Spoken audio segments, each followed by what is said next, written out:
Sisslin Verse, and today I will be reviewing Rosewater by Tay Thompson. This is a book set in the near future in this town called Rosewater in Nigeria, and the basic premise is that these fungal aliens have landed on Earth and they're affecting life in unexpected ways. So one thing that happens is they bring these weird aliens with them. Some of them are predatory, some of them are just like strange, and people don't really know what they're doing there. They put Rosewater on the map. Like, Rosewater was a little scrappy frontier town. It's just a bunch of tents. But it was discovered that, like, at a certain time of the year, the aliens near Rosewater would heal anyone in proximity to them. And so this starts, like, basically like pilgrimages to Rosewater every year at that time for people who want to be healed. And, it causes people to live there year round and, like, build up the city. And one of the most noticeable, like, biggest ways it impacts life on Earth is that it creates these mind readers. Through their interactions with these fungal aliens, they are able to read people's minds. And the protagonist, Karo, is one of the mind readers. He's a government agent. He uses his mind reading abilities to interrogate people, to find people. And one of the people he's tasked with finding is this revolutionary named Odinya, who has this disappearing, constantly moving village called the Lajad. And sort of a while after he's tasked with that mission, he starts getting visited by this weird woman with butterfly wings, and he realizes that a bunch of mind readers are getting sick with the same mysterious illness and they're dying, and he gets sick and he has to figure out how to get better. So that's basically the plot of the book. There's sort of this big reveal towards the end of, like, how the aliens heal people and, like, why they've been interacting with humans the way that they have. And I thought it was good, it was interesting, and I liked it. In terms of, like, imagery that I really liked in the book, it's set in the future, but there's not a whole lot of, like, fancy schmancy new tech. Like, a lot of the characters have these implants that are like cell phones, and that's kind of like the biggest, like, new tech addition that we see. Odinya's moving village has some tech that, like, keeps it moving, but it's not really explained how it works. In general, a lot of the, like, technology and infrastructure that we see in Rosewater is, like, retrofitted cast-offs from other countries, and that, like, makes sense because Rosewater is a frontier town, scrappy beginning, so it's gonna look kind of scrappy. There's some cool, like, body horror imagery with the healings that happen because people don't really know how or why the healing works, so sometimes it has unexpected outcomes. Like, specifically, people try to game it for cosmetic surgeries. Like, there are people who try to game for lip enhancements, to graft new limbs onto themselves, and it doesn't always work out the way that they want. So there's some, like, careful what you wish for, like, body horror imagery there, which is gross and cool. And my favorite imagery comes from the Xenosphere, which is like this plane of sorts on which mind readers interact, like, through the fungal aliens.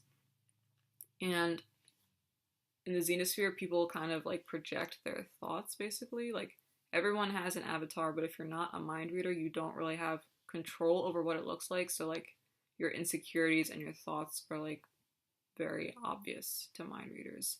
But mind readers can kind of craft their avatars. Karo's is a griffin. Some people's are, like, sensations, and they can make fortresses to guard themselves. And so we get some cool, like, fantasy imagery there. And yeah, that was, like, the main source of, like, cool looking stuff for me. I think my favorite fortress someone made was, theirs was, like, made out of body parts, but, like, it was like a living building, and it was, like, icky but also cool, and I really liked it. In terms of characters, I was, like, okay on the protagonist, Karo.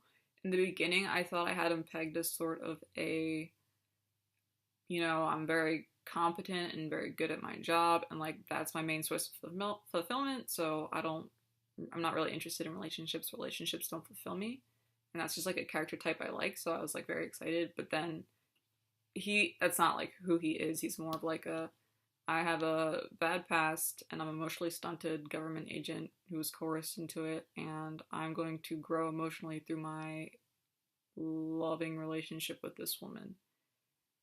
Which is like fine, it's just not what I was thinking I was gonna get. So I was a little disappointed. In terms of Karo, he's kind of a loner, and I liked him best when we see him interacting with other mind readers because of like the sort of impromptu communities that they build. Like they have common experiences in that they're mind readers and that people are kind of like wary of them, but also they're like connected in ways that like seem to be like instinctual and they don't quite understand. Like when Karo's a kid, he like is randomly drawn to this spot and he realizes he's being drawn there because there's a lot of other mind readers there and they're all going to this person's funeral, and he just like feels like he should go to this funeral, and like people are kind of like treating him like family, and he's like interacting with them with like ways that I enjoyed seeing. Like he's kind of like a bratty teenager at the time, so people are trying to give him advice and he's like, I don't need your advice. But I think that it like grows his character in an interesting way, that he has these connections with other people that are kind of random and that he doesn't always have control over. He's taken as a teenager, he's like a thief and he steals stuff and he gets kicked out of his house, and he's taken in by this gay couple, Valentine and Alhaj, who are also mind readers. And you know, I also think I appreciate their relationship to each other, and it's kind of nice seeing him interact with other mind readers and other characters. And the mind readers just kind of, even if they don't like each other, they seem to want to look out for each other. So I like appreciate the interactions that that causes. And in terms of other characters, his love interest is this woman Aminat, who is kind of shrouded in mystery. She doesn't talk about her job. Like we meet her family, but it's kind of like a big to do, and like there's like really weird stuff that's going on, but that she's like doesn't really get into because also she doesn't fully know all of it. I was okay with their romance. Like I wasn't super duper invested in it, but it also wasn't, it didn't annoy me. It just kind of was there. And I felt like I didn't just know a whole lot about Amanat, like not even like about like her life and stuff, but just like her personality. I kind of had a hard time getting a beat on her. And there's a bunch of characters that kind of warn Kara to stay away from her. And I think one of them even says like, there's like so much stuff you don't know about her, like she could get a whole book written about her. And I was like, this is the first in a series, from what I've seen about the second book, it is about Amanat, so I guess that was foreshadowing, but at the time I felt like kind of an on-the-nose way of giving her depth. Also, like, towards the end of the book, there's this reveal about what Amanat's job is, and I was kind of confused on why that was a big thing, because Karo has, like, a super-duper grimy past, and he has, like, a super grimy job with the government where he does grimy things. So I was like, what job could she possibly have that's gonna like shock him and like shake his foundations of like, you know, who he's gonna date and stuff. Like, and when it was revealed what her job was, I was like, this doesn't really even seem that out there to me. I'm kind of confused why he would care. So there was that. I kind of wish we'd seen more of the revolutionary Odinya. Like, Kara has some, like, interesting interactions with her. She's sort of, like, the one who got away. Like, he doesn't really know what to think about her, because she's, like, he's, like, attracted to her, but she's just very different from what he's used to. Like, she's very science-minded. She has, like, her own agenda and things she wants to accomplish, and she's, like, very focused on that. And I wish we'd seen more of her, because she was, like, very intriguing. So I hope that we see more of her in the next books. And there was, like, one couple in particular that I latched onto for some reason. Clement and Lana. And, like, there's literally, like, maybe 5 pages written about them. I don't know why I cared so much about them. Clement's, like, this co-worker of Karo's. He's, like, kind of unobtrusive. He's just, like, polite and goes about his business. But at some point in the book, Caro makes himself unwelcome in Clement's home, and he's kind of like going to visit Clement to figure out, what he did wrong and what he needs to fix. And Lana answers the door, and like the first thing she does is like lay, she slays Carl out. She punches him in the face. And Carl's like all confused. He's like, "What just happened?" And Clement's like, "She's protective of me." She does that. And like he just doesn't care.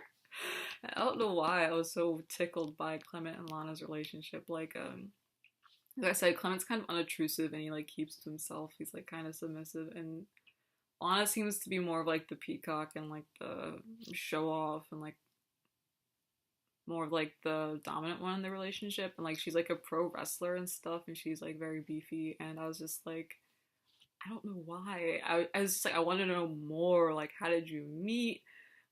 Is Clement like a groupie of Lana's? Like, did they meet through her wrestling? Like, how? Like, how do you make it work? Like, they talk a bit about gender roles in the book, and it seems like Clement would catch like flack for dating Lana. So I was like, you know, that because I felt I would just show an interesting side of Clement because he seems like he would just kind of go with the flow and like kind of like keep his head down. So like the fact that he's dating someone who like very much does not do that was like intriguing to me. I was like, I want to know more. But like they're side characters, so we don't know more, and I don't expect to see any more of them in the series, which is like sad, but like I'll live and I understand why. So on the whole, I enjoyed Rosewater. I thought it was a good book. The plot feels a little weird in some places. Like when I was reading it, I forgot that was part of the series, so these little things would pop up and I'd be like, this is interesting, but it's not going anywhere. Like, why is it here? So I'm guessing it's going to come back later.